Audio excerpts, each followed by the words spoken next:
Hey everybody, it's Wednesday. It's time for a staff project, staff report.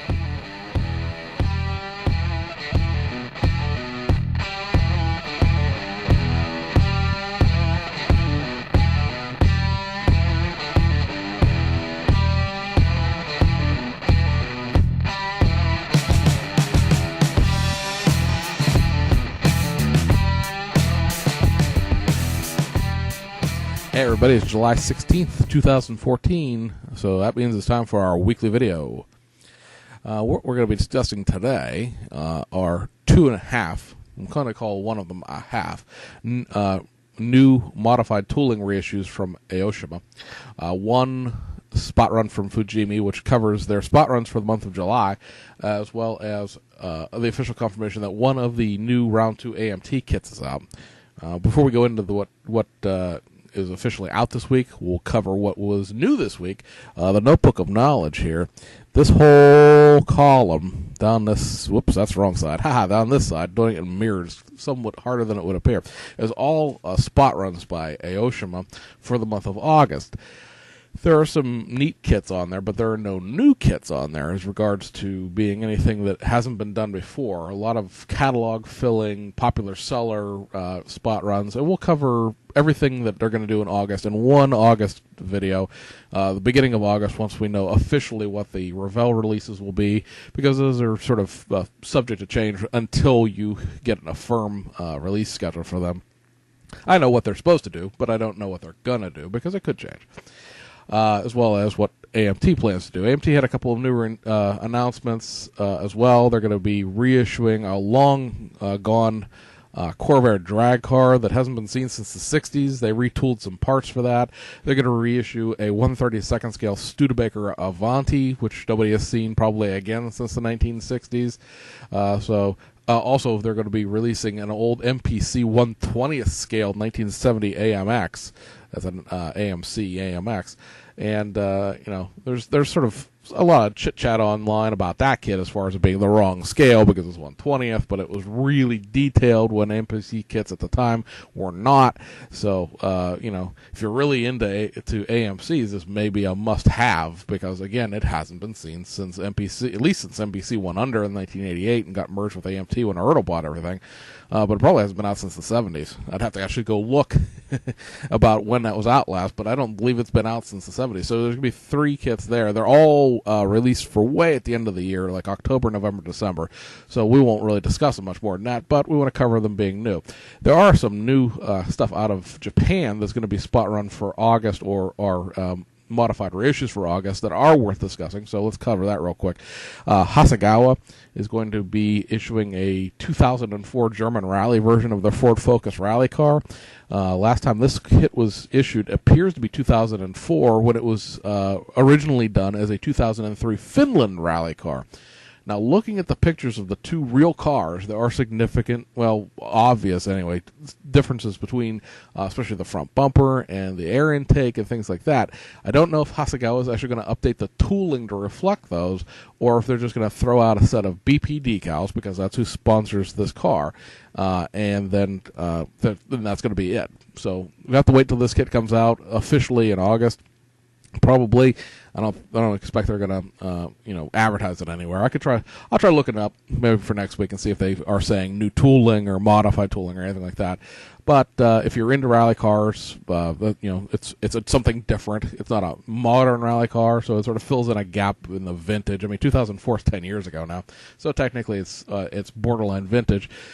Rally racing is not that big in the States, so it's not something I'm really up on as far as this kit or how much changes would really be required to make it a 2004. So buyer beware, or go do your own research if you're into the thing. Tamiya is going to be doing a modified tooling reissue of their really cool and I think really desirable. If you've never built one, it's a great Tamiya kit just to build, because it's a good example of what their kits are like, because it has full engine and full chassis detail and everything like that, is the Tamiya Nissan 2000 GTR. That is, when you think about that, that's a Skyline. It's the original GTR back in the 60s. a lot of people think, well, old Japanese car, so it's old Japanese tooling. This is definitely modern tooling. I'd have to look when the kit actually came out, but it's been a constant in the Tamiya catalog for years now. And now they're going to be tweaking it a little bit by throwing a driver figure into it, some photo etch, new wheels, a chin spoiler. I believe it is going to have some new engine intake parts. They're calling it a street custom. Now, you may recognize that term from the Tamiya kit we are expecting for July. Their 1/12 large-scale 240 Fairlady is also going to be a street custom with basically the same sort of treatment with some new outside parts and some new wheels. Now they're going to do this to another, it's not classic tooling in the sense that it's really old, but it's a classic Tamiya kit because it is the best of the original GTR kits that you can buy from any of the other companies that are out there. I believe Aoshima and Fujimi both did original GTRs, and neither of them are as good as the Tamiya one, which is not, a shocking statement to make. Not as good as a Tamiya kit. You'll hear a lot of that if you really pay attention. Lastly, Fujimi announced some spot runs for August already. I don't know if there are going to be more spot runs for August because none of these cars on this list are actual cars. They're all race cars, which is cool. I mean, hey, if you're into race cars, it's a great month for Fujimi for you. They announced 2 more of the short tail McLaren F1 GTR kits. You may recall from the last video that they are going to be issuing some short tail kits allegedly in July. There are no official release dates for those kits yet, but there was no official release dates for anything in July other than that old Mashua tooling car hauler, which should be out Friday, incidentally, if you're trying to pre-order that and found that you couldn't because all the pre-order slots are sold out everywhere. It should be released Friday, and then it'll go on the back order, and you should probably be able to get one after that. But I just don't know how much tooling actually goes into turning either the long tail into a short tail or turning the street car into a short tail. And I'm thinking it's going to be August. Honestly, if it comes out in July, it's going to come screaming in at the end of the month, more than likely. But they're offering another 2 decal versions of that short tail. One's going to be the 95 Le Mans number 49 West sponsored vehicle and 1996 BPR, which I assume is not, I'm not sure if that's a racing team or the race it ran in because the machine translation sort of garbles up what's going on. And that's going to be the number 6 car. So if you're into McLarens and you know your racing history from the mid-90s, go look that up, and you can drop it down here in the comments and let us know what that is. They're also going to be doing 2 different versions of the 2014 Z4. These are going to be done, there's the Super GT Japanese race series. These are done as the Good Smile Hatsuki. Let's see, I'm trying to read my own writing. It looks like Hasun Muki or Mikey. Who knows? I'm not Japanese. I'm not even going to try to attempt to be Japanese. But one is the winner for the Fiji race, and the other one, I'm not sure what it's for exactly, because, again, the machine translation just chops it up and spits it out in a nonsensical fashion. If you're into Super GT, then you know what these cars are. They are very cool in the sense that Fujimi and Aoshima sort of made a genre, what they call pain cars in English. They're the anime cars that have all of the girls dancing all over the cars, basically, and they're really garish, and they're really loud, hence the pain connotation. That actually translated into the actual racing world in the Super GT series anyway, and these cars are sponsored basically by anime. Lastly, there are going to be 4 of the classic, in the sense of being old, 1/1 cars, Ford GT40s. These were Le Mans cars in the 1960s. These were just built recently by the guys at Acme. That's the Atlanta Model Car Club that Bob Downey is part of. You may have seen his car pop up all over Facebook. It was a 24-hour build during the 24-hour Le Mans race, and what came out the other end is either some of the neatest photography tricks you've ever seen, or one of the cleanest models you'll ever see built in 24 hours. One of the two, and I'm voting for the second part of that. Anyway, a discussion erupted online about where you could get these kits because they're all out of production, and apparently Fujimi reads message boards because now they're spitting 4 of them out. You get 2 of the GT40s themselves. One is a 1966 Le Mans car. It did not have a number attached to it, and also the 1968 24 Hours Le Mans winner. and then there are going to be 2 of the GT40 Mark IIs, and that's going to give you the first place and second place of 1966. If you want to know what cars those are and who drove them, or appreciate the history of the 1960s Le Mans, then I suggest you get on Google and look it up, because I don't care. Okay, that sounds mean, but really, honestly, guys, there's only so much of this I can do in 1 week with kids and everything. So I'm letting you know the kits are out there, and if you want to know more about them, as far as specifically what they are, then, do your own research. Kits that are already out this month, we'll cover these real quick because there's only about 5 of them.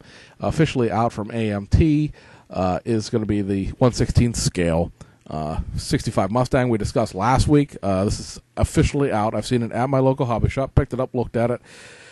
It has separate doors that allegedly function. There are some well-known proportional problems with this kit, but it is, again, the only large-scale Mustang there is.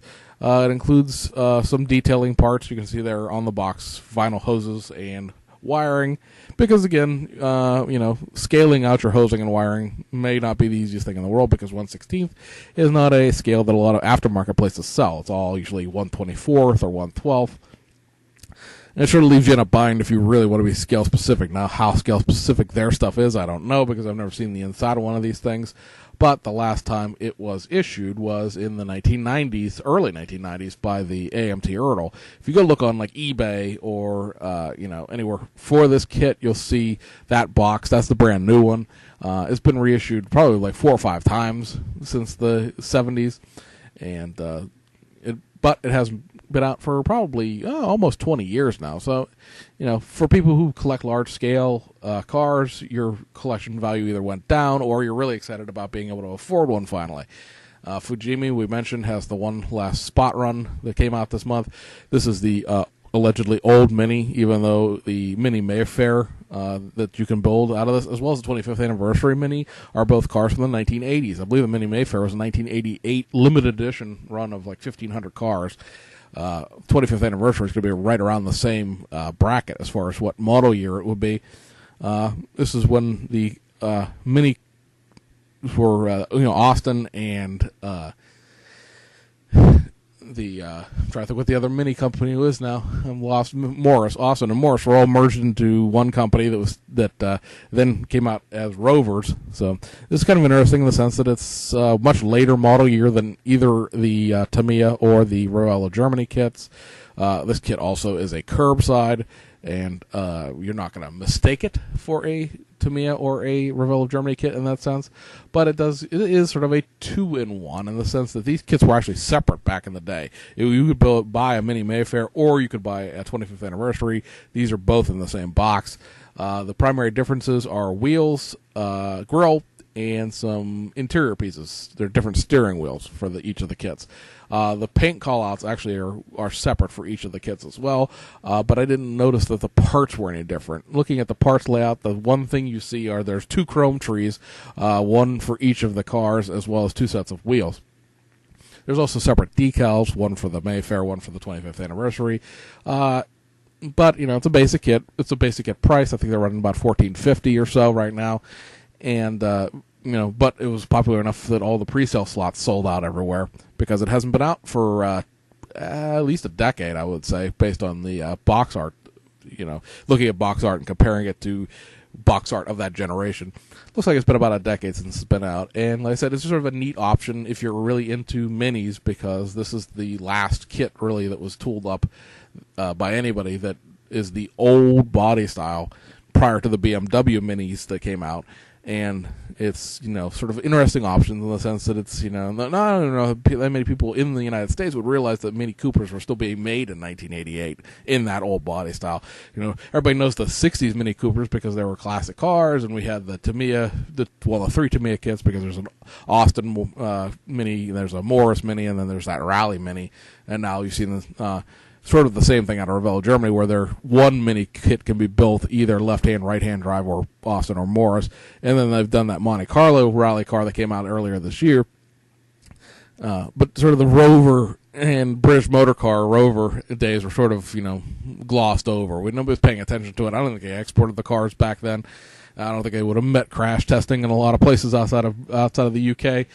Plus, really small cars had started getting bigger again in the United States. We went through our import gas crisis in the 70s. By the late 80s, the cars started getting bigger again.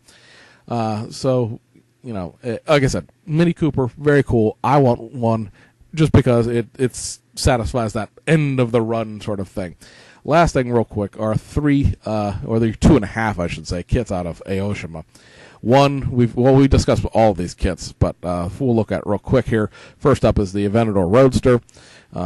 This white car and sort of the mirrored black background is the Japanese domestic market box art. You may remember last week we showed you a blue car with sort of a Miami Beach background. That's the export box art. As far as we know, both of these kits have the exact same parts content. If you remember the original Aventador from 2 years ago, the export version, which had sort of a greenish box art, had a very simplified 4-piece engine, where the domestic Japanese kit had a 16-piece engine. And for some reason, the people at Aoshima believe that the people in the United States didn't want an engine in their kits. Apparently, they'd never read a single post on a single American modeling forum, because they would know that everyone in America insists that everything have an engine, regardless of what it is. It could be a lawn tractor. They'd want a 15-piece engine for it. Major changes to this kit we covered last week, but seeing the parts layout and the parts, quote-unquote, in person. We'll have one in person pretty soon, because this one was something I had to go buy. New wheels, new tires for the new wheels, because the new wheels are a different size tire than the Aventador Coupe. You have a whole new body. All of the intakes were retooled to have mesh engraving on them rather than being the clear parts with decals. Although, as we covered last week, the Aventador Universal Photo Etch and Detail Upset from Aoshima will cover most of the parts that you need for this kit. It has new interior door panels. It has an entirely new interior pan itself. The interior is so different in the Roadster that the interior from the coupe doesn't fit in this kit. So you actually get both. You'll get basically an entire coupe interior, sans dashboard and seats, because they're the new door panels and the old door panels, I should say, and the old interior pan, as well as the old headliner and a bunch of other parts for the interior, are still included in this kit for some reason. If you've never bought a Asian kit, you're new to the hobby, they tend to offer pretty much everything that was offered the original kit, and then put not for use or optional part in the parts layouts in the back of the instructions. So if you've never seen one of these cars in person, they are ridiculously sexy. We have one running around Pittsburgh that's in the 50th anniversary green color that so far nobody seems to be offering, because like Scale Finishes offers a bunch of Lamborghini colors, but not that one. It's a very cool color. Go to Lamborghini's website and go build yourself an Aventador and stick it in the Ithaca Verde green. Well, Verde being green in a time, but the Ithaca Verde, a very cool green color. It's almost a lime, but it's not, and it's kind of, it's kind of neon, but it's not. It's just green is not a popular color with me personally. This is a really cool green. Last 1.5 kits are going to be the hybrid saloon and the custom wheel hybrid saloon. This is the Gen 210 Toyota Crown. It is a hybrid this time around. It's a 2.5 liter 4-banger with a hybrid in it to even give it V6 power. Everything, the chassis parts, the suspension, are all carryovers from the 2003 to 2010. There's 4 kits in there, by the way. So this will be the 5th set of kits that will have the same chassis in it. As well as the Crown Majestas that were sort of stretch crowns, but they had the same chassis in them as well. So anything you could do with those kits as far as, cambering the wheels or putting the wheels up into the fender wells like the custom wheel version shows, you should be able to do with this new Toyota Crown. The custom wheels, as we covered last week, are 20-inch BBS LMs that are available as, a wheel set themselves. They were also in the Mines R34 GTR. So not a new set of wheels, but I think they actually look pretty good. This picture almost makes me want to go buy this kit, because I think those wheels really go with this car for some reason. But otherwise, these kits are entirely new. The bodies are new, interiors are new, everything about them, other than the chassis and the suspension parts, are new.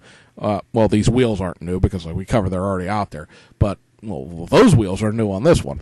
But it's, if you're into Toyota Crowns, this is a welcome addition to your Toyota Crown collection. If you've never built a Toyota Crown before, you probably aren't going to start now. Let's be honest. But, the big thing we noticed between the Toyota Crown and the Toyota Crown Athlete, which is sort of the sportier version of this, if you could say a four-door car, it could be sporty. That's sort of a utilitarian vehicle. I mean, sure, the Dodge Charger is sporty. The Ford Taurus SHO is sporty. There are some sporty BMWs and Mercedes out there, but for being just what amounts to a large Lexus, it's not that sporty. But the Athlete, sort of marketed down towards the 30-year-olds, has a bigger V6 in it, no hybrid required, and has like a more muscular attitude as far as the hood goes, and bigger wheels and things like that. The hood on these kits is separate. Now, there's no engine detail. It's all curbside, but the separate hood allows them to tool up that Athlete without having to go out and tool a whole new body up, which is something we were kind of afraid of because the Athlete has sort of been part of the Toyota Crown experience going back, a decade now. So, you can almost take it to the bank that there will be an Athlete version of the Toyota Crown if you're into Toyota Crowns. Nothing's officially been announced, and of course I could be totally wrong, but if you just go back and look through Toyota Crowns, going back at least through the 2000s, going back 4 generations of this car, there has been an Athlete kit as well. The tooling has been done in such a way that allows the kit to exist if they choose to do so. I bet they will. Lastly, is this detail upset. Now, we usually wouldn't cover photo etch and decals because there's just so much of it. This is done by Aoshima specific for this kit, and there's some really neat pieces about this. It has floor mats, which is sort of something they've been doing with their kits. You may remember me discussing last week the Lamborghini kits all have floor mats and stuff like that. It's got some metal transfers a la Tamiya for your mirrors and all of your scripting. Has seatbelt material, so if you want to plumb your seatbelts in your car, there you go. The photo etch, you might want to blow this up to full screen when you're looking at it on YouTube. Has brake rotor detail and seatbelt buckles, obviously, for the seatbelts and all that stuff. But a really neat part of this, and I've never seen this on any kit, is it has photo etched window trim. Now, I know a lot of people out there loathe bare metal foiling and insist on painting things with silver paint, which makes it look awful. You can polish photo etch to be like a stainless steel, nearly chrome finish. So if you wish to spend the extra, it's probably $14 for the detail up kit on top of the $22 model kit. And remember that, guys, these at least the Crowns are $22.40 right now with the exchange rate. So they're actually cheaper than a Revell kit, so don't sell me that load of crap about how Japanese kits are too expensive. You're just buying them from the wrong place. But if you will spend the extra $13, now you don't have to worry about doing any bare metal foil. Is bare metal foil worth, $13? I mean, yeah, you get a whole bunch of neat stuff in there, floor mats and seat belts and, all the other photo etch parts. But it's an option if you don't want to do the bare metal foil. Now, Aoshima has heard your call, heard your cry, and now you can polish some photo etch and do it that way. That's about it, guys. We're expecting the Mitsubishi Fuso car hauler at the end of the week on Friday. We'll see if it actually shows up. And we've got a couple of kits left. Spot runs from Aoshima, the big scale Fairlady from Tamiya that should be in, as well as the Revell stuff at the end of the month. A couple more AMT kits coming out. So there's some action going on in this month yet. However, we're through the majority of the first half of July now. Both legitimately with the date as well as the kits that are coming out.